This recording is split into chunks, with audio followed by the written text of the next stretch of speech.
Hey there, I'm Lee Ullman here with some big news from the National Young Farmers Coalition. We're partnering with Heritage Radio Network on a special season of The Farm Report. It's all about what's happening with the Farm Bill and how it impacts farmers and eaters. I am growing diversified vegetables on land that's been in our family for 150 years.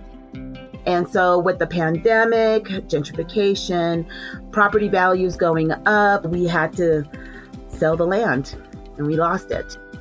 Join us as we uncover the untold stories behind this massive piece of legislation that shapes how we grow our food, what we eat, and so much more. The problems we have had, those are things that come from earlier Farm Bill and USDA policy, right? Like Earl Butts, get big or get out. You know, it's my responsibility to know not only what I'm eating, but then like how that all came to be. And realize like, wow, like this piece of legislation, all this money, like it's technically something that I support as a taxpayer. While Congress debates the next Farm Bill, this is not just an invitation to listen. It's a call to action. Be part of the conversation. Subscribe to the Farm Report on Heritage Radio Network, wherever you listen to podcasts. This program is brought to you by Chefs Collaborative, a nonprofit with a mission to inspire, educate, and celebrate chefs and food professionals building a better food system. Change menus, change lives. Learn more at chefscollaborative.org. You're listening to Heritage Radio Network. We're a member-supported food radio network broadcasting over 35 weekly shows live from Bushwick, Brooklyn. Join our hosts as they lead you through the world of craft brewing, behind the scenes of the restaurant industry, inside the battle over school food, and beyond. Find us at heritageradionetwork.org. We talk about food, we talk about music, with musical dudes. Finger on the pulse, snacky tunes.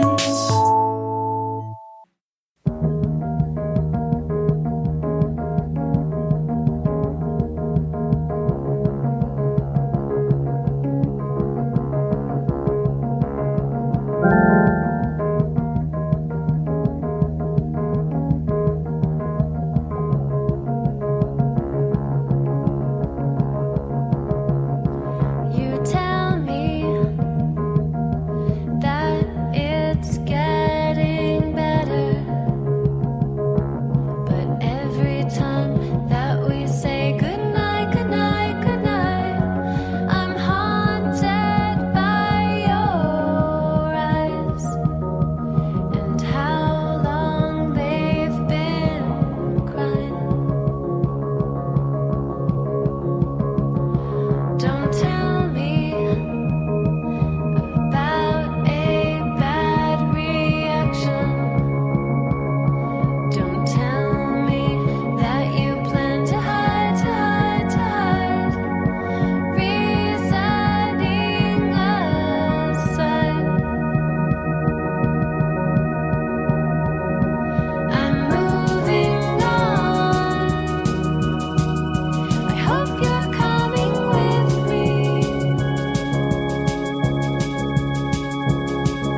Hello and welcome to Snacky Tunes. We are with Chef Josiah Citrin in the beautiful Melisse in Santa Monica. Welcome to Snacky Tunes. Thank you. It's great to be here. So, it's always exciting to be at a restaurant right before service. And you've been doing this for quite a while, a couple of decades. Yes. Do you still get excited right before service? You know, it's funny you came today, because today's a day where I always get excited. It's always that rush. Yeah. But then today it just like throws you right back to where it was when we opened the restaurant. We have 3 people out. Huh. And it's a Tuesday, so we're always closed Saturday and Sunday, Monday. So it's like first day back. First day back, a lot of prep. Everything's, done on Saturday night. So here we go, and it's just like, well, I got so many other things to do, and next thing you know, you're just in the kitchen all day. But it's trying to catch up. It's interesting because we're going to talk about your career, but you're not new to the game. You've been in this for a while, and in Los Angeles for the majority of your career. Yes. Do you pull on that experience when everything's sort of going into the weeds? Yeah, I think I pull on the experience. I think it's you kind of as you go through this and you advance through your career, you open the restaurant, you do everything. You won't look back and go, how did I ever do all that work? Right. Like running the business and doing all the ordering and all the things that I did, which I don't. I have chefs now to do that for me. I've empowered them to do a lot of work for me. And then you get into it, and then it's like Saturday night, Friday night was kind of the same. We've been a little short. Someone's on vacation. Someone's sick. And it's really fun. And then I'm having a good time cooking and being in the line and being in that pressure where I actually have to be there. Yeah. Not I do it when I want, walk around. And then all of a sudden the stress comes over, like all the things I didn't do. I didn't text Joe at Charcoal about a guest coming in and what they wanted, and all of a sudden all these things coming through my mind and the impatience build up. So it's like it's a catch-22 of all of it, because the real thing I really love doing is just being in the kitchen cooking. Yes, and I feel as you get more successful, that's sort of the success pulls you out of the kitchen more than you may want to. Yeah, I mean, my girlfriend always asks why I spend 3 or 4 hours on Sunday night cooking meals at home for the week, for just because I enjoy it. It's like my meditation. Oh yeah, it's really a meditation. Whether it's fine dining food or making, like last night, Thai ground turkey with lots of vegetables in it to have for the week. With lettuce wraps. I've been doing that more too, cooking something big on Sunday and eating all week. I make like 4 meals every Sunday night for the week. So you grew up here. You grew up in Santa Monica. Santa Monica, born and raised. Surfing, skateboarding, roller skating, riding bikes, hanging out. Were you a terror? Were you ripping? We were all terrorists. We were Southside Santa Monica. I mean, what year is this? This is in 19. So we'll say when I was 10. Starting as 10, you start kind of being terrorists. So 1978. Into the 80s, early 80s. What was Santa Monica like back then? It wasn't like it is now. No. I mean, it was still, the north side was still posh and nice, and the south side was a ghetto. Right. And it wasn't all this development. No. Main Street was like Wolfgang Puck in 83 took Chinois on Main. That was a big deal. Big deal. Not to me, I was 15. I didn't, but that was a punk rock club called Blackies. Oh, okay. And that's where you're hanging out. We try and sneak in. We don't always get in, but it's a very rowdy, small punk rock club. So music, been with you your entire life, huge fan? Yeah, I'm a huge fan of music. I mean, just growing up in the age I did, in Santa Monica, skateboarding, the punk rock era, I think it was, pretty big in this Santa Monica, suicidal tendencies coming out of Santa Monica, the mod ska scene with the Untouchables. Oh, man. So you were, like, right in it. We were here seeing backyard, concerts. And you come from a family of food, right? Your mom was a caterer, and you had a French grandmother? Yeah, my grandma's French, my dad's mom. So she was a great cook with certain things. It's funny. Like an at-home, like a really... At-home cook, but not a chef. I wouldn't say it. She made a few things amazing. Like what, like cassoulet and things like that? No, she made a leg of lamb with flageolet. Mm-hmm. She made great steak, just seared steak with Dijon mustard sauce. I mean, that'll stay with you, though. It does. The best salad dressing for the green salad. Right. That typical French salad There's dressing. something about that French salad with the right dressing that just haunts you. It was delicious. She made the best chicken noodle soup. Always great chicken noodle soup. But, I mean, so you're growing up, and this is the late 70s, early 80s. I mean, the idea of going and being a chef is not like what it is today. No, and my mom was a great cook, so she was a caterer. So your family understood that there was food and business. Yeah, well, yes, she did. I mean, to the best. Yeah, right, sure. She did. She had a cooking school in Santa Monica. Oh. Southern California School of Fine Cuisine. Did she teach you how to cook?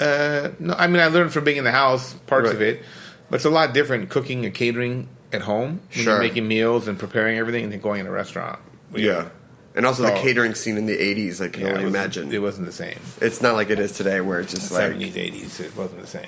I feel like catering companies now are all about like artistic innovation and just like concepts. And this is more like, a lot of commercial catering. Yeah. TV shows. But the funny thing is, actually, she did have customers that actually ended up being my customers here. Huh. Production, producers. I see. Yeah. So they were a little bit further along. And she would cater dinner parties, and she'd do Moroccan themes or Indian themes. Huh. So she did all variety. Which back then must have been very exotic. Yeah, it was very exotic. So you're ripping on skateboards, trying to trying to sneak into punk rock clubs. When did you? At what point? What was your food moment? When did it click? Because you went to Paris. You went off into the world. I can't tell you exactly the day. I think it's all that point in 11th grade. We were trying to figure out what are you going to do for college. You're getting ready to take the SATs. And then you realize, well, we don't really have any money to go to college. And it's just kind of like, one day I said, I'm just going to be a chef. I have no idea why I said it, what happened. And I just said, I'm going to go for it. Started trying to cook some food out of cookbooks. How'd that go? Pretty bad. I mean, it went okay. My family liked it. How did it go over, though? Because, saying you wanted to be a chef back in the... Well, it was just in the mid-'80s. So this is 86. 86? 85, 86. Yeah. Well, this is just when it was kind of starting. Wolfgang Puck was getting pretty big. Sure. There was a few cable TV shows on, and it was like... But I had no idea what I was getting into. I thought I'm going to go to the restaurant, prepare the meals, and go home at 6 o'clock. No, I don't think that's the chef lifestyle. No, I didn't have any idea. Maybe 6 a.m. I had no idea. So you went to Paris. What was that like? What was it like being in there at the time? Was it like out all night, 2 hours of sleep, chef whites in the... it was at times. And at times I realized I really had to be serious if I want to take this 3 years or the time I was there. So it was mostly a lot of craziness at times, but then a lot of it was also working really hard and a lot of hours. And the weekends would be all night. All night. Restaurant Saturday, Sunday closed. So Friday night, go out all night. Saturday, go all night. Sunday, wake up. Usually go see a movie and sleep. What was Paris like in the late 80s? I think Paris in the mid-late 80s was the end of the great years of Paris. Sure. I think I missed the amazing years. I think the 60s and 70s was probably Paris at its best. Yeah. And then the 80s, late 80s was still pretty. It was pretty cool. It still felt retro. It felt like it was still like hadn't advanced and it hadn't been so Americanized. Right. It was the beginning of it. But it wasn't like Paris today with like the new the vibe, the new era. It wasn't the same at all. And Paris today, and I think it's beautiful. It's always my favorite city. But so you're in Paris, and then do you come back to Santa Monica because it's what you know, or did you because you come back and you go to Chinois and you work for Wolfgang? How did that happen? Before I left for Paris, you got a cursory note from him. I ate at Chinois. Okay. And I met the chef when I worked around L.A., Kizuro Matsutake Saka at the time. And I ate there, and it was an amazing meal. I was so blown away by the food. It just stood with me. So I went to France, and after 3 years in France, at that time, the French food wasn't... It was just starting to mix in a little bit of outside influences. Different cultural influences. But for the most part, French food was French food. Yeah. It was lighter. It was more, but little influences coming from Japan at the time. Right. And I just thought I'd like to work at Chinois. I guess being away for 3 years in Paris, I kind of wanted to come home for a while. Yeah. See my sisters, see my family. Did you come back? And how many guys were at that time were leaving Santa Monica, going to Paris, and then coming back to Santa Monica? A few of us, not many. Were most just going to New York, or most people went to New York, or stayed in France and cooked around, right? I think at that time, it was a different breed of cooks. There was a lot of Latin American cooks in all the kitchens here in LA. Yeah, the Oaxacans were here. It was much more prevalent than now. Yeah, and I think recently we've had a switch. LA's on fire right now, in the best way possible. And back then it was a little different. And the question is always, why did you learn French cuisine? But at that time, it really was mostly the only thing to learn. Yeah. even Italian wasn't as big as it is now. Or was. I think Italian's not as big as it was 5-10 years ago. No, it's not. I feel like Italian's probably due for a good renaissance. It probably will have a renaissance. It probably have a renaissance. So you come back, you cook for Wolfgang, you cook at a few other places, and you wind up opening up your first place in 96, right? 96, Giraffe, with Rafael Lunetta, who was my best friend growing up. We both grew up here surfing and hanging out together. That's awesome. Yeah. Because you, with a surfing background, if you probably went in with someone who didn't sort of understand that mentality, it'd be difficult. It'd be difficult. I think so. We had a certain chemistry, and I think a way of life that we grew up living, and a way of, and a view on life and eating. Because we grew up eating. You know, our eating story started going to breakfast after surfing, and then looking for food. We always loved food, so we looked for restaurants to eat in.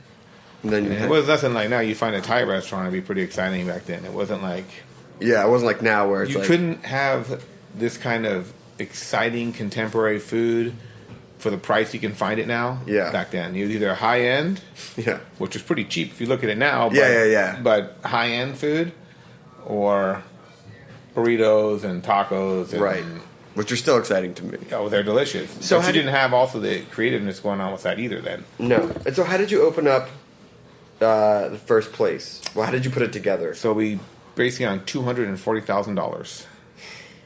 We opened it up on a shoestring budget. We did most of the work all ourselves in the restaurant.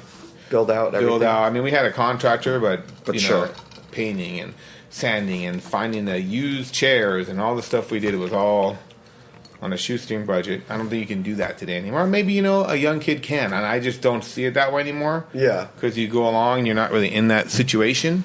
I think now you do something. Well, what was the restaurant like for those who never get to experience? Was it high-end, fine dining? Or was it just French cooking? It was French bistro, but then... French bistro is... But it was tablecloths, white tablecloths. Right. You know, we didn't have this no tablecloths.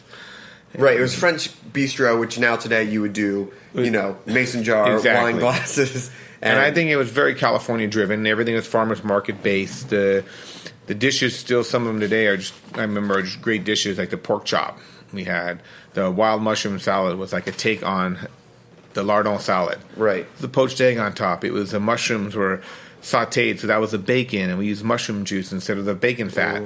And then remember, at that time in LA, eating had to be light. It wasn't this carb-free diet, but it was always sauce-free. Right. Sauce-free, everything light. So we started calling these nage.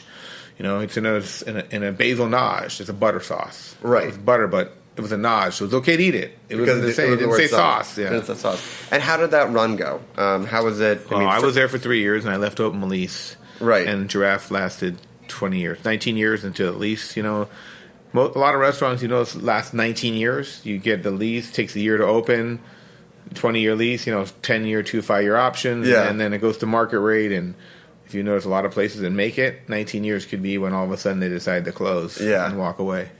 But did you feel good about walking away? Did you feel... I mean, when I left, I thought, you know, we were going to do this together, and I thought it was the right thing at the right time for both of us, you know, with families, and it's just the right thing at the right time. It was hard to go, but... I mean, it's always hard to go, but you had this dream of Melisse. Yeah, I really want to do fine dining. That was my thing, to do really fine dining. Yeah. Well, listen, we're going to take a quick musical break, and we're going to talk about the opening of Melisse and sort of this Westside empire that you've built together. We have a song from the archives, live performance here on Snacky Tunes on heritageradionetwork.org.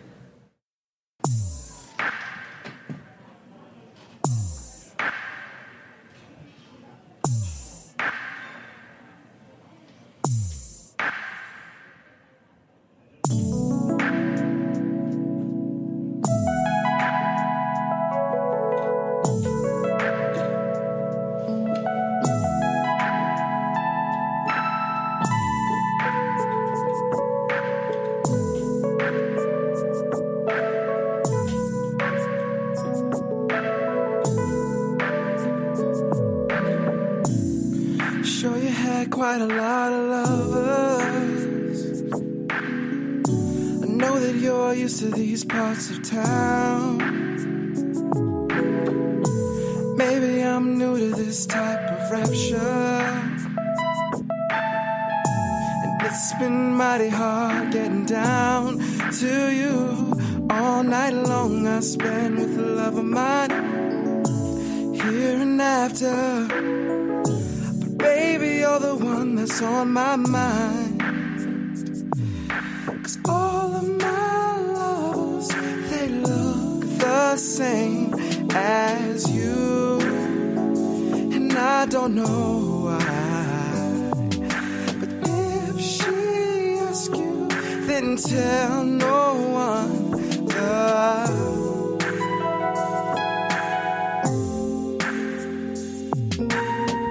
See, baby, you're the kind to run through my mind so much I can't run and hide. Now, let me hold you tight. Two hearts could make it right, but you're gone.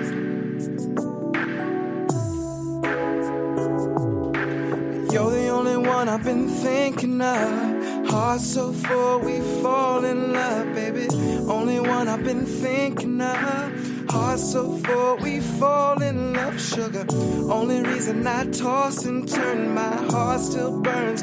You're not with me, yeah, yeah, yeah, yeah. 'Cause all of my loves, they look the same as you. And I don't know why, but if she asks you, then tell no one the truth. Yeah.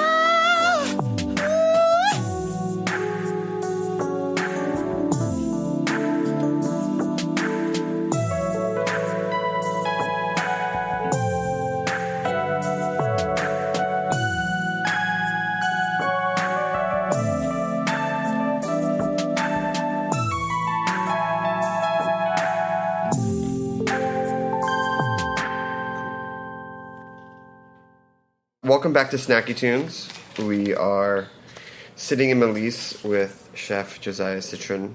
Did I get that right? Yeah. I got that right. I always get nervous. So it's 1999. You've left your first restaurant, Giraffe. And you mentioned during the break that you had a famous musical guest there, Joe Strummer. Yeah, I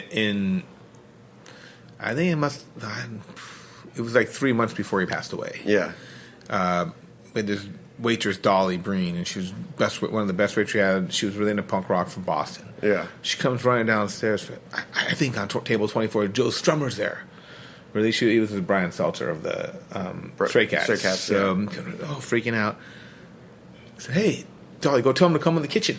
Yeah. So we put the Clash on. We had a speaker in the kitchen, blasted it up, had the Clash going, and told him to come and hang out with us. So he actually came in the kitchen. He spent 45 minutes hanging in the kitchen. That's so awesome. We're listening to music, talking. He's talking about food. We're asking about songs, and you know, I couldn't believe when he said that, you know, one of his favorite songs ever was "Rock the Casbah." Huh. It was like a song that became so popular. Yeah. But if you go back and listen to it, I think, and you can ignore that part of it being such a pop song, became such a pop song, it's a pretty brilliant song. Yeah, it's always interesting when artists pick their favorite song or favorite dish, and you can really tell just like they are equally surprised that it became so popular. Exactly. So this is just a great time we had with him, just talking, and one of my all-time favorite bands, The Clash. You know, just through Paris, listening to it, you know, got me through the worst of times. You know, it's interesting with music back then, and also about the restaurants, because in the late 90s, the idea of going out to eat was still this luxury. Yeah. And the people who went out, the clients went out. I mean, I remember growing up, and I'm a little bit younger than you are, but the idea of going out to eat was really, really like special, unique. Yeah. And I still think that exists today, but now the concept of going out is such a common part of life. Yeah. And so when you shut down Giraffe and you open up Melisse in 1999, what was the culture like, especially with you entering into the fine dining world? Well, I think it's similar clientele from Giraffe. Giraffe was still open, but I just left. Right, you left. Yeah. You left. I left. I shut down personally in being involved. And the clientele is similar clientele we've had over the years. People I met also along the way at Patina, when I was at Patina and Chinois. But it was a very affluent clientele. And they'd go out and they'd travel the world. And it was this very certain clientele. It was... And so you were very reliant on what they liked. Right. You were very reliant on how they wanted it, and pleasing them. And they'd always come and tell you how they ate in Paris, and it was so great. And with the Dover sole. The Dover sole and everything. Yeah. This was so great. It was so amazing. The service. And I was thinking, I think we're giving you world-class service and food here, too. Yeah. But it was this image of France and what it was. Right. Like if you had picked up Melisse and plopped it in the 7th. Exactly. It'd be a totally different... Yeah. And so it was just a different way of cooking. Now, it was exciting, and I think these people were good people, and it definitely was not... It wasn't... It was interesting. It's just different than now. Oh, yeah. Any night now I look in my dining room, flash forward 2017, yeah, and there's every different kind of person here. There's every different age group. I feel like the dress code may have dropped a little bit. The dress code's completely dropped. And when I first opened Melisse, yeah, craziness. Like Steve Bing would come here, right, and spend lots of money on a wine, tennis shoes, and a T-shirt. People from Palisades would come here, older, a generation or two older, suit and tie, and they'd just go off on me. Yeah, and I'm like, well, you're bringing your bottle of wine in. Yeah. He's spending the wine. And he's buying the wine. What am I going to tell the guy? Get out? Go get a tie? Yeah. It just doesn't work that way. And I think that... Unless you're at Commander's Palace, I don't know if you can... Exactly. And I think that a lot of times people say fine dining is dead. I disagree because what fine dining was in the 1960s was not what it was in the 1970s. No. Or not what it was in the 80s. 80s and 90s was completely different. Absolutely. Early 2000s, I think now it's just an evolution of what's going on and where we're going with fine dining. And... it's just figuring that out, and how it's going to go and how you can create it still. Because I don't think anybody doesn't want to have fine dining because it's a special experience. It's special. Well, let's talk about it because you opened in 1999. Were you happy to have a restaurant under your belt already that you opened by the time you opened up? Yes, I was, but I still was young when I opened this. I was 30 years old. Wow. So 30, just turned 31. So it was definitely a big overtaking. Yeah. And was the Santa Monica scene... had it grew a bit? Were there more players out here, or were you still sort of... Well, I think Santa Monica always had Michaels was a huge player. Sure. You had Bruce Martyr, mm-hmm. Capo, West Beach was here. Mm-hmm. We had, 72 Market Street. So it wasn't as... Chinois was here. So I think it was... It wasn't like as too crazy that you're going to open up a giant fine dining place. No. I think the only thing is the old story about the half a circle. The ocean stops you about a full circumference around you. There's people around you. Right. Because the ocean. Right. So what you're saying is we got to cement up the ocean and just put buildings. Just put more restaurants. So you open up, and what's it like? I mean, it's. I'll be honest. We don't have a lot of people who've had a restaurant for more than, 5, 10, 15 years, and you're here and you're still packed every night. Like, what's the evolution like? What's the first 5 years like? I think the first 5 years is really hard. The first 2 years you're really busy. Yeah. Then the next 3, 4, 5, you're like, no more press. You don't get much press, and you couldn't create your own. Well, you're lucky you got 2 years because now I feel like it's 2 months. Yeah, maybe that's true. Yeah. I just felt like you make it on your reputation, you just work hard, and then an article in Gourmet Magazine would give you 2 or 3 years. Right. That was Nationwide Magazine. Right. And there wasn't that many places to get this information. What's it like being part of that changing media landscape? Of having this open up before? I think in some ways I feel jealous that I didn't have the opportunity to do it when we were coming up. Yeah. And I think always based on, I'm probably a little behind on it. I probably don't take to it as much as... I'm not as passionate about that as I am other things. Right. I find a way to like it, and I think maybe it just depends. But I think it's important, so important and so different. Like, I'm still trying to understand it in every way, and it's changing so fast every day. It's like the social media, what it was 2 years ago is so different to now. But sometimes I see pictures of chefs posting pictures of their kids in the kitchen. I feel like, geez, that would have been so nice to poach them just for memories of my son hanging in the kitchen and working on the stations. I think all our kids have done that. Yeah, and I think you probably go back and might have those photos. They're just not for everyone else. I do. Yeah. It's true. And I don't really share that much like my family either, so maybe I'm just seeing how cute it is to see other things. It's it's just an interesting way of changing. Yeah. So as the restaurant grows, you received some of the highest accolades for this restaurant, including 2 stars from Michelin. Yeah. What was that like? That was and you still have them. We still have them. I love to be getting them every year. But I think it creates a synergy and excitement every year. But to me, I think that was one of the biggest moments. Having trained in France and never thinking Michelin guy would ever come to America. Right. Whoever thought that happened. I mean, it's interesting knowing that Michelin has sort of ignored LA, and it's hard to think. And the 50 Best Award, the 50 Pellegrino list came out, and no one came out. LA is in the Top Chef. Well, there's only 2 in America. I know there's 2 in America, but three, and stays on.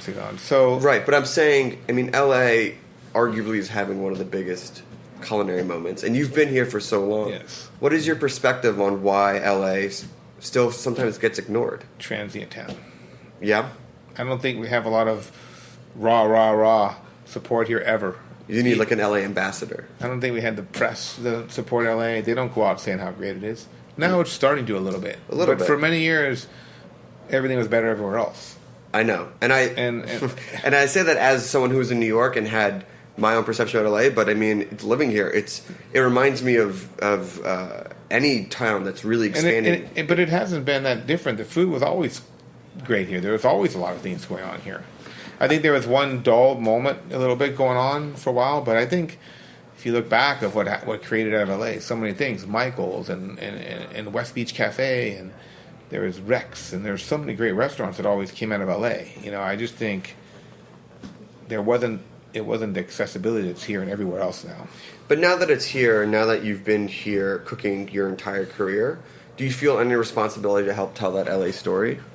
I mean, I think it's important to tell the LA story. I think just the way it's changed so much and the way it's just grown and blown up. I think that LA always we're a spread out city, so it affects a lot. It's hard to you don't go by the same restaurant all the time. Oh, let me go try this. You don't drive by. It's like you don't have one way streets. It's really for me to go downtown to places I want to go, or to go to Silver Lake to places, it takes time. Yeah. And so it's hard to get around and check everything out when you're working. So, speaking of other restaurants, yes, Melisse has been around 15, 16 years. 18. No, but I'm saying 15 or 16 years, and you decide to open up Charcoal, your second restaurant, which is first off, I don't even know how you get the permits to have that much charcoal and live fire inside a restaurant. You have how many different apparatuses to cook? We have 4. We have 2 different green eggs, one for running at different temperatures. Yeah. We have a Josper oven, and we have just a strained woodstone grill, shallow grill. I mean, what made you want to open it? I mean, it's not. I mean, it's still a very refined restaurant. It's obviously, in comparison to Melisse, more casual, but it's still a very nice high-end restaurant. I think that this is how I cook at home. Yeah. And these are dishes that I was cooking at home, and I was really excited. I just wanted to share that and share this community style, and it just felt like the space felt like the right place for the concept. And it's really something I always wanted to do. It was a place we had eaten years ago in Biarritz. It reminded me of it, which is they had 3 things on the menu. But it's just this community vibe when you went there. I mean, it's very communal. It's very open. And then that's why we kept it light, low. Everything's low. You can see the whole dining room. It's supposed to be communal together. And that to me is casual. I mean, it's refined. I don't think I could do anything differently, not refined. Yeah. So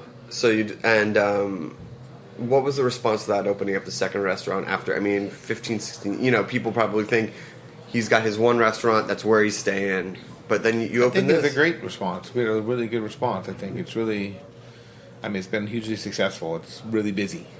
It's great. It's fantastic. It's really busy. It's really fun. I enjoy eating there a couple times a week, so I don't see why other people wouldn't.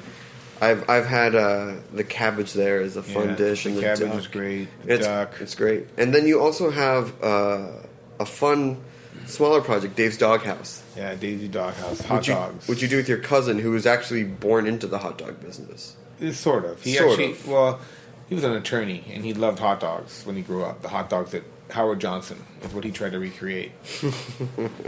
But, opening up this sort of, very casual place. Is it just, a fun release just to be it's gourmet. It's great hot dogs, great toppings. Yes. It's all a commitment to quality. It's been fun. It's been interesting. The fast casual world, a whole different world to learn. Yeah. Totally different. We're doing things in arenas. And do you apply the same I guess not. I assume that you apply your same approach because you are who you are. But Yes. what are one or two things that you could take from the fine dining world that you wouldn't think that apply to a place like a hot dog stand? I think it's just about working in the same order. It's the way you work, and it's the organization in fine dining, or what my organization I've learned in fine dining that you need to work through, and the attention to the details.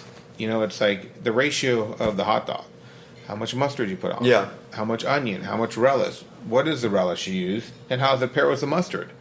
I think we looked at all these different ideas and tastes to come up with the flavors that we thought. So I think it's taken just that detail of balance and ratios into that I think you get from fine dining cooking that you don't. So get the balance. the balance. You know, one thing I loved about when like reading up on you and finding out more about you is that, you know, in addition to just being a lifelong Angelino and a champion of LA cuisine, you are also charitable with your time and your efforts in cooking things like that. And you actually, in sort of like a full circle way, have worked with Wolfgang Puck on some of his events. What is the importance of charity to you and to giving back to the community? I think, you know, as chefs, we have something that people want, Sure. even more now. And it's a way of bringing people together. And it's a way of, I think, so for me to be able to give back in these charities, Yeah. it makes me feel really, really good to be able to raise money. And it's amazing how much money people will spend to have you come to their house or to go to the farmer's market with you. And it's so great for the charity. And I think it works out, makes me feel good to give back to the community, you know, and do different things. I mean, we've done so many things over the years, different charities. But even right now, though, we're doing one that's really fun because it's a bike ride. And it's the Chef Cycle, No Kid Hungry, and it's a 300-mile ride. Chefs from all over the country come together. 3 days, 300 miles. This year will be Santa Rosa. Now, the fun part about it, that is a lot of chefs together, and we're not cooking. Oh, yeah. So someone's making meals for you when you get off the bike. Yes. Well, one chef who actually rides and makes meals. Ooh. Travis. The guy's amazing. That's amazing. Amazing. So I think the charity just been, I learned it from Wolfgang a lot. You know, Yeah. I saw that. And I think it's just one of those things that I've always been taught to give back, you know, pay it forward. Yeah, it's great. Well, Chef, I thank you taking time before service. One last question. Still surf? I still surf. Definitely lately I've been riding my bike a lot more, getting ready for this ride. But, you know, when I ride up and down the coast, I'm always wishing the days that are good that I was out surfing. Yeah. But, you know, I'm committed to this right now. You can't strap a board to the bike? This summer, I'll be back out there. Well, thank you, Chef. Melisse, Charcoal, Dave's Doghouse, the cookbook In Pursuit of Excellence, which is a beautiful cookbook on Amazon, I imagine. Amazon or our website. The website. How's your Instagram? I know you don't do a lot of social media. I do a lot of Instagram. You do Instagram? Yeah, I do Instagram. What's your Instagram handle? Josiah Citrin. Awesome. Melisse Restaurant and Charcoal Venice. It's good. It makes me hungry. Yeah. If I feel like if I follow a chef and they don't make me hungry, I would never get. We post some good posts. Definitely. You do. Josiah Citrin, we get some nice stuff. Yeah. Well, thank you so much. Come out, eat in LA, eat here, eat everywhere. Yeah, enjoy it. Come and try LA. All the different aspects and cultures that we have to give is just amazing. It's amazing. Well, I want to thank you. We have another performance from the archives, and then a live performance in studio on Snacky Tunes on heritageradionetwork.org.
This program is brought to you by Chefs Collaborative, a national nonprofit network with a mission to inspire, educate, and celebrate chefs and food professionals building a better food system. Chefs Collaborative members work to make sustainable practices second nature for every chef in the United States. Chefs Collaborative was founded in 1993 by visionary chefs including Rick Bayless and Alice Waters, who acknowledged the influential role of food professionals on our food choices, our collective personal health, the vitality of cultures, and the integrity of the global environment.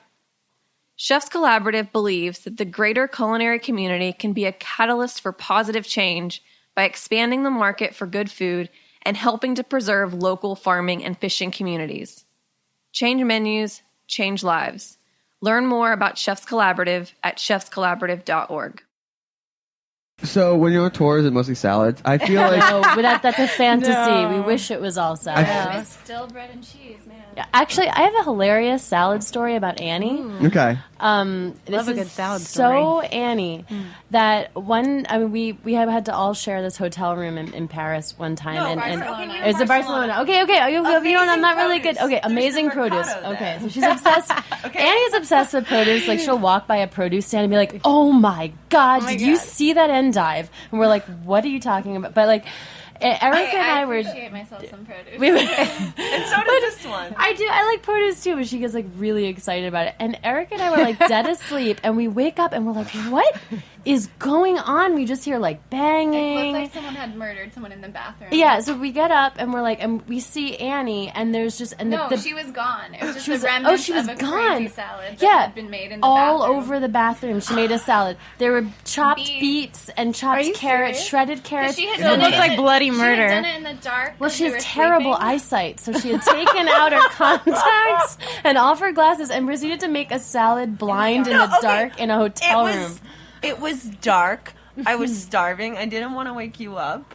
That's So you decided that beets were the way to go. No, I found a towel. She got beets all over the towels. Okay, so All then over your the guest towel. blog session, we're going to make the salad in the bathroom. Yeah. My other favorite thing to do is in Italy, stop at a grocery store and get one of those, one of those catering aluminum. It's like what you roast turkey in. Yeah. And make a salad in that. Hell yeah. Because they have the best produce, and Yeah, you can get fresh true. mozzarella, and you get what do you call the little guys, the baby arucolas? Rucola? I don't know. The Rocket. No, it's not Mache? rocket. Mache. Oh, mosh, yeah. Mosh. Oh, And and then it's in like a giant bag with like fresh mozzarella is so cheap. You get like 3 balls. No, throw it in it's a there. whole other world. She's eaten a salad for a whole family. Yeah, well, whenever I blog about a salad and I have like a problem about, when I have to give the serving size, if it's like how many people, and it's usually like 3 to 4, 4 to 5, but in reality I just ate the whole thing myself. Yeah, no, serving sizes are so weird because they assume a lot of things. Yeah. I'm starting to think about Salads Elaine. Like, did you get the big salad? Did you get the big salad? Yeah, I got the big salad. The big salad The big episode. salad. Yeah. I don't think I've seen don't that You never one. saw that episode? No. Oh my god! Oh you my gotta see this God. episode. Your Your husband is ashamed. Oh right man, it's all about Isn't there also an episode where Kramer makes salad in the shower. Yeah. Wow. That's your episode. Oh my god, Annie is Kramer. It suddenly has dawned on she's Kramer. I always thought she was Elaine, but no, We she's just had I'm the not funniest racist. time trying to describe Seinfeld to our Japanese record. It was one of the funniest things.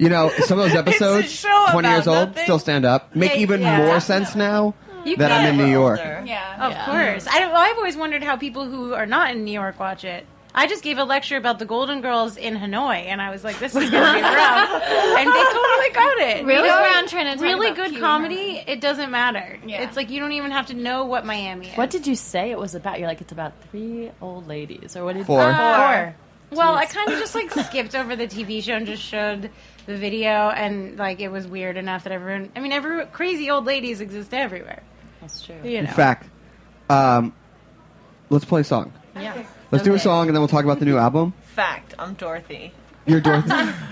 Do they have anything like that where you can find out which Golden Girl you are? I'm sure they have. I'm that. sure on BuzzFeed there's on something. BuzzFeed, and like which Seinfeld character We're you all are. a little bit of all of them. Oh. That's the point. We're all a little slutty. We're all a little ditzy. We're all a little alpha. Interesting. Truth. True. So what song are you going to play first? It's called Just Like a Tree. It's about broccoli. It's about broccoli salad. Oh my god. You guys. I'm just saying. Okay. Okay, can you play this keyboard? If you move it this way. Okay. Geez. All right, let's do All it. right.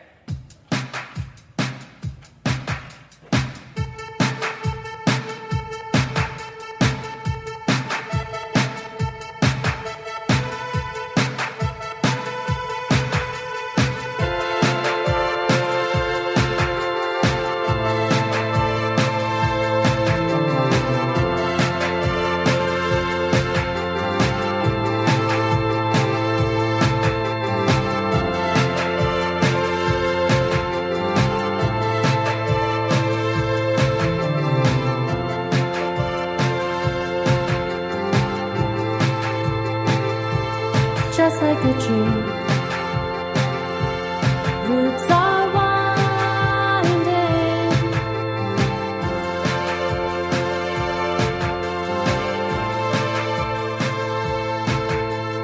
I didn't know what you wanted.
So good.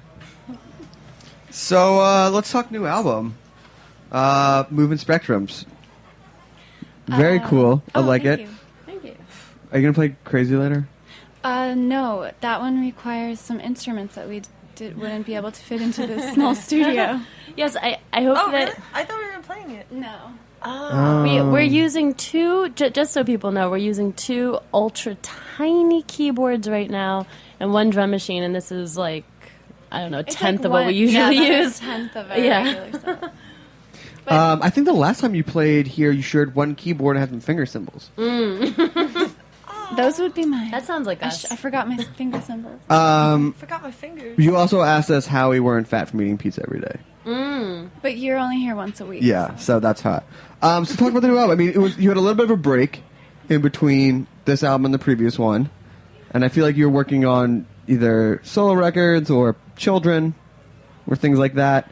Our inner children. What? Our inner children. Yeah, and your outer one who's eating pizza in the other room.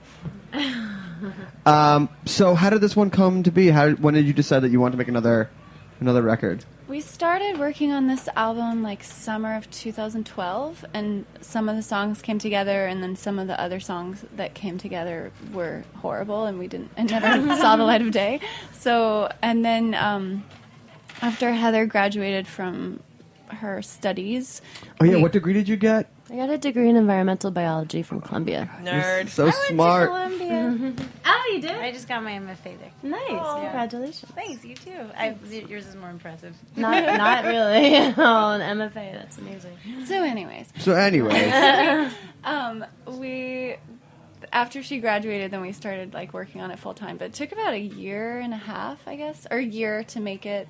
Year and a half to make it. And it was definitely also like a conversation. Like after Still Night, we weren't really sure, if we were going to make another album. Right. And I think that we all just needed time to pursue like these other things we were really interested in because we had been a band for so long at that point. So there was a definite decision and a conversation of being like, should we really do this? Do we have more to say? What do we want to do this time that's Does different? anybody want to hear it? Does anyone care? Is anybody out there? I would say yes. I mean, yeah, I've been really surprised, like, not only have our crowds kind of retained the same people, but they're still telling all their friends to come to the shows, and it's really, I find it an absolute honor to be living this life where we get to create what we're irresistibly and magnetically attracted to, and then seeing firsthand the impact it has on other people's lives. It's like nothing else. It's really amazing. So the album, how would you describe it in comparison to other albums, though?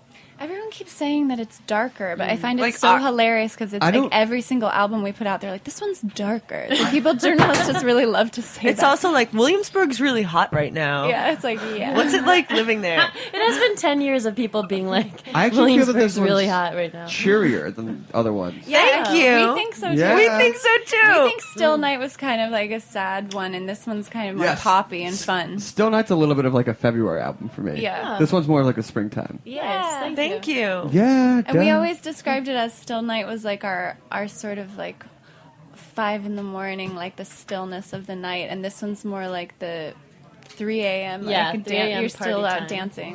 When's the last time you were out 3 a.m. dancing? Last night. Yeah. Oh yeah, with Joe's band, right? Shout out Joe. Hell yeah. Hey Joe. Baby's All Right, the new hot spot. It's great in there. Williamsburg's That place is really hot great. right now. That place is awesome. They're so nice there, too. Yeah, those guys are awesome. We did a Halloween party there this year. It was pretty spooky, scary stuff. Did you wear a costume? I was a tie-dyed ghost. Oh, and that's so good. It was a bed sheet, Okay. tie-dyed, and there were 3 other tie-dyed ghosts at the party. Cute. Coincidental? No. What? They all, we were all there together, Nice. and so we didn't, and no one really said anything. Did So you no climb one on knew- each other's shoulders at one point? No, because the bed sheets weren't even long enough to cover, to cover me. But it was great. Too much pizza. Too much pizza. Okay, all right. So, Mommy's having a beer. Mommy's getting loose. Can we hear another song? Yes, this one is called Somebody Who. We have to. I was going to be Bob Ross for Halloween. What happened? Best idea ever. I couldn't find an afro wig. Oh, come on. You couldn't find one afro wig? What about that giant Halloween store that was open on Union? Yeah, Ricky's has got to have an afro wig. Yeah. I was in Chicago at the time. Oh, okay. So wait, who needs a microphone? I think we're good. Okay, We're good. all right, We're here we good. go. Revoir Simone. Scoot up here. Okay, ready.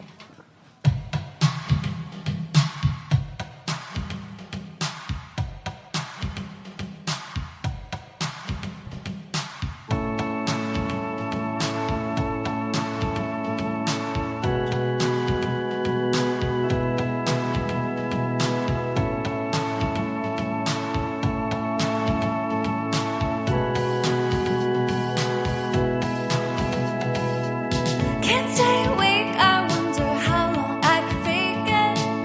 Outside I wait, I feel my body hesitating. Can't find a little more time, this world knows how to take it. Don't even know, but I need somebody else to break this. Somebody can't stay awake, I need somebody. Somebody can't stay awake, I need somebody.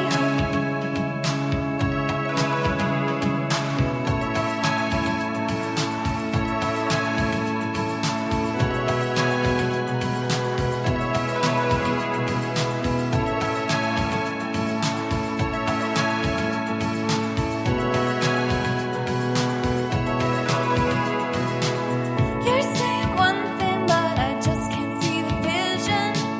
Not sitting right with the impression that you're giving.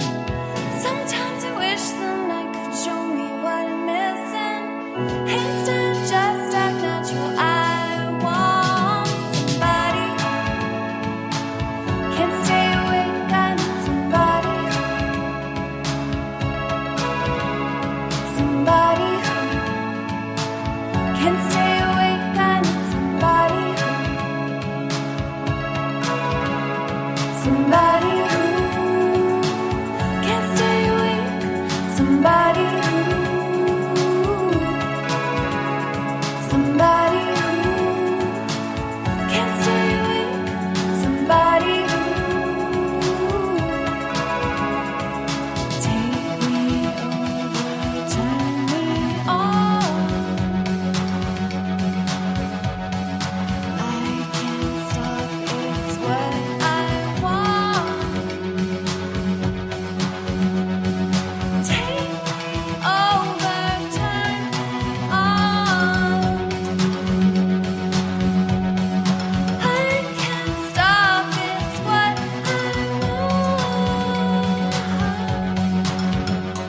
Somebody can't stay awake, I need somebody.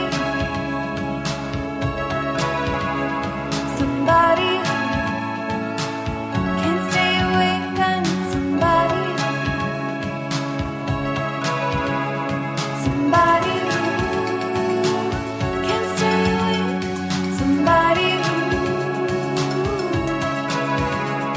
Somebody can't stay awake. Somebody.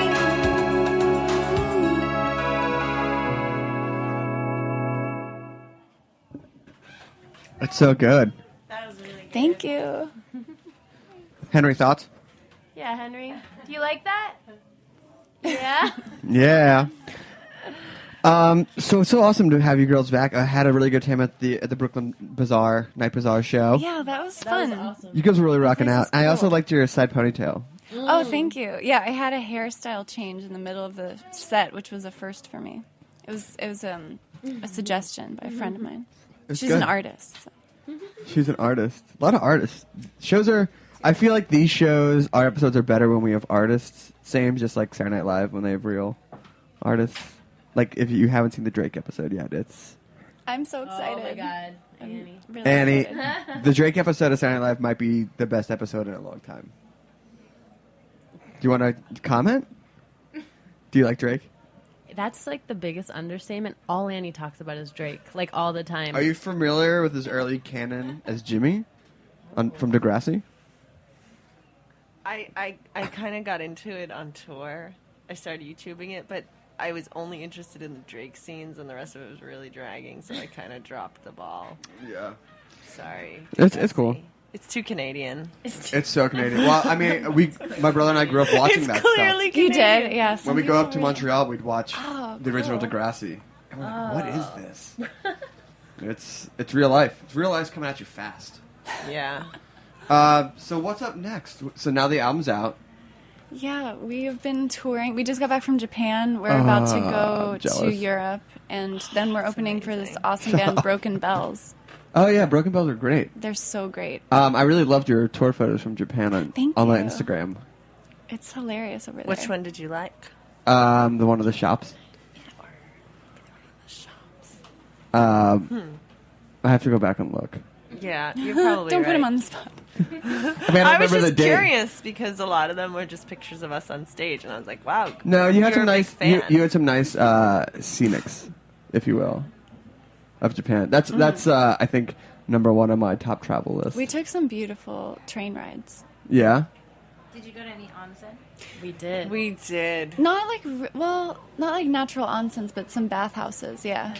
We went to one for 5 hours. It was like our entire day off. It was so lovely. All the Japanese people were like, "You're going for 5 hours?" I'm sorry. For those who don't know what we are talking about, Okay, it's like a public bathhouse, and it's Okay. not super. It's not like fancy. It's just a place where people go to like steam. Ooh. There's the one that we really love called Heaven Baths. There's a sake bath where it's not all sake, but has sake in it, and you steam in the sake bath. In this wooden tub, there's like 4 wooden tubs in a It row. smells really good. But they like- often have natural spring water. That's Yeah, pumped in, right? That's There was one that was like a mineral bath, but of course we can't understand like what any of the signs say.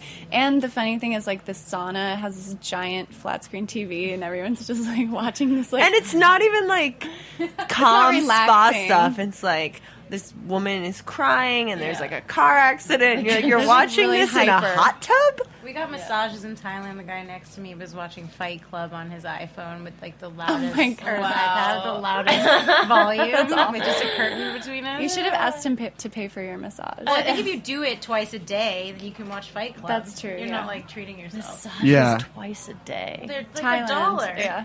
Oh yeah. Yeah. I got when I was in Vietnam. I got like a massage on the beach from like 4 women, and it was like $5. Whoa! Wow. They also tried to hair twine my back, and I was like, no. Oh my god! But they just started, and I was like, "Ow, that really hurts." Yeah. No, but like Complimentary I back had threading. one very smooth shoulder. Not that I have a lot of hair, but it's just like I was like, "What are you doing?" But yeah, it's great. Asian massages. Yeah, On- we were on in the Hong level. Kong, and we all got massages for like $10. Oh yeah, that's right. This must be so awesome traveling, playing music with your best friends. It's great. It is fun. Do you get to bring Henry? Yeah, we're going to Europe on February 3rd. We're starting a big run, and we're doing a string of dates in the south of France. So Doug and Henry are gonna come. We're gonna go hang out. Awesome. In some lavender fields or something.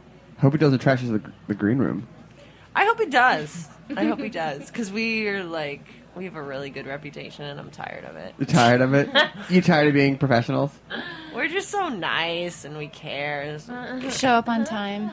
How many different dresses do you bring on tour? 3. 3 outfits is the perfect amount. Really? I Because bring then- more than Then that. there's like no, you don't have to think about it. But how many do you wear? Like 1?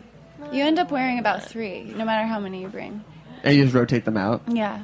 Are these performance dresses or just day dresses? Well, they're not always dresses. I would say I that love sometimes you. I wear pants and Day a tie. dresses. That makes me want to pinch his cheeks. Day dresses. I don't know. I mean, you are known. What do you know about day dresses? You're known for your stylish. Guys don't even know the difference between dresses and skirts. You're really showing like something amazed special right here. I work at a You have fashion company sisters. now. Yeah, you have I work at a fashion company. I knows know. all about That's it. true. What are we talking? Minis, pencils? What are we talking? All right. So this has been another awesome show. We have enough time for one more song. But thank you so much for everybody. Lee, Julia, thank you. Thank you. Adam for finding the beer. Henry for playing the keyboards during all the interviews.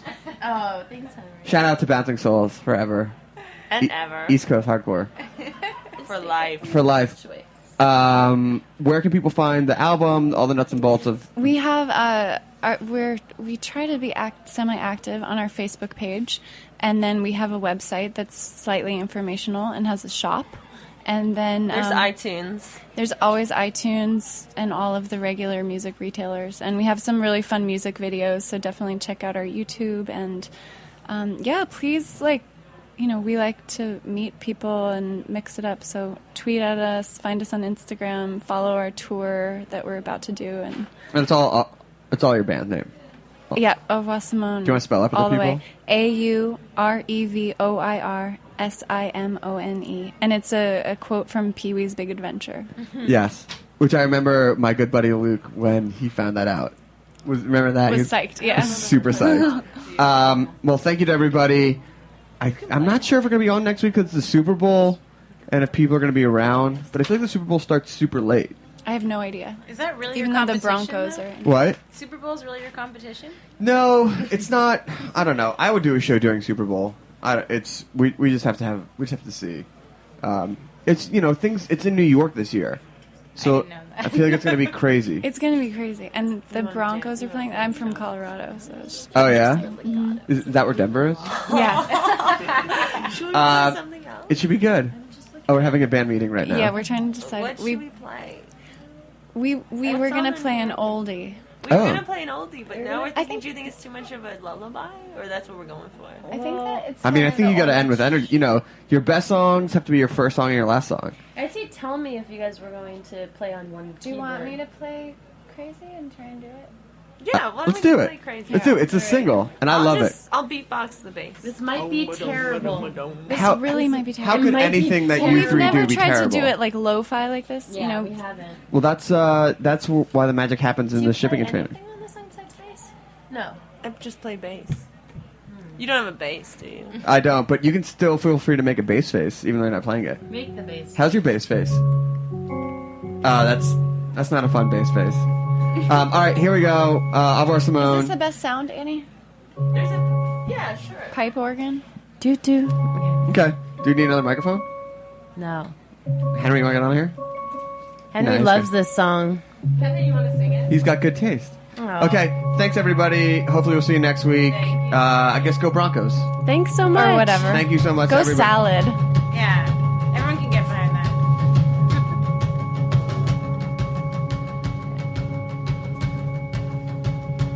Every time I walked away, thought that it was done. And every try I made became the one I counted on. You knew me when I loved to lose and to lose again. Seems we're either giving up or giving in. But ooh, you girls, you drive me crazy.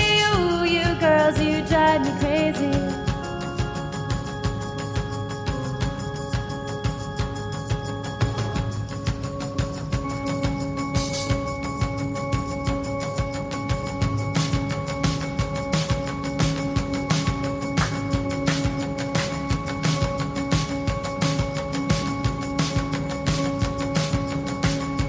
Breaking bones that you tried to bend.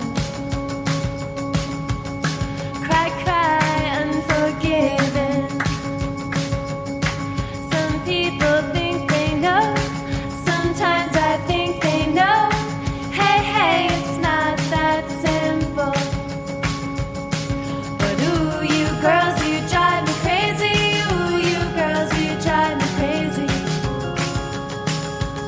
Ooh, you girls, you drive me crazy. Ooh, you girls, you drive me crazy.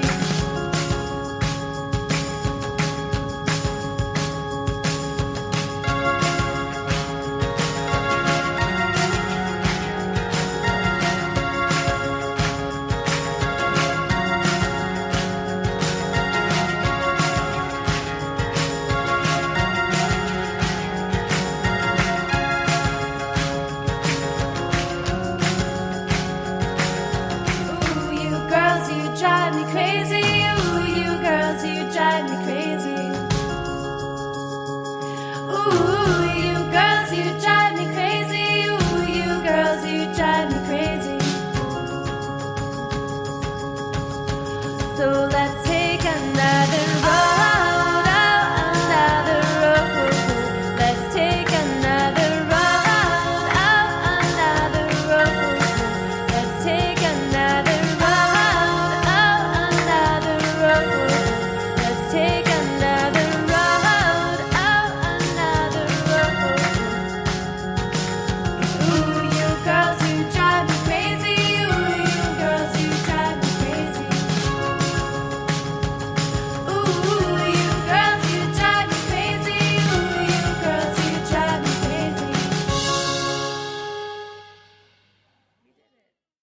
talk about food, we talk about music with musical dudes. Finger on the pulse, snacky tunes. Thanks for listening to Heritage Radio Network, food radio supported by you. For our freshest content and to hear about exclusive events, subscribe to our newsletter. Enter your email at the bottom of our website, heritageradionetwork.org. Connect with us on Facebook, Instagram, and Twitter at heritage_radio. Heritage Radio Network is a nonprofit organization driving conversations to make the world a better, fairer, more delicious place. And we couldn't do it without support from listeners like you. Want to be a part of the food world's most innovative community? Rate the shows you like, tell your friends, and please join our community by becoming a member. Just click on the beating heart at the top right of our homepage. Thanks for listening.